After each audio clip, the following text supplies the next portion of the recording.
È il giugno del 1761 quando il pittore più celebre di Francia, Jean-Honoré Fragonard, cammina in questi corridoi.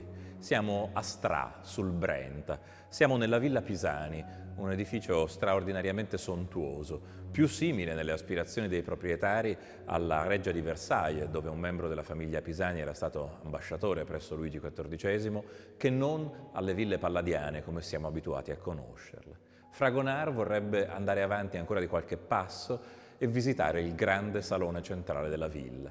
Non può farlo perché in quel momento è ingombra di palchi e si sta lavorando. Su quei palchi c'è Giovan Battista Tiepolo.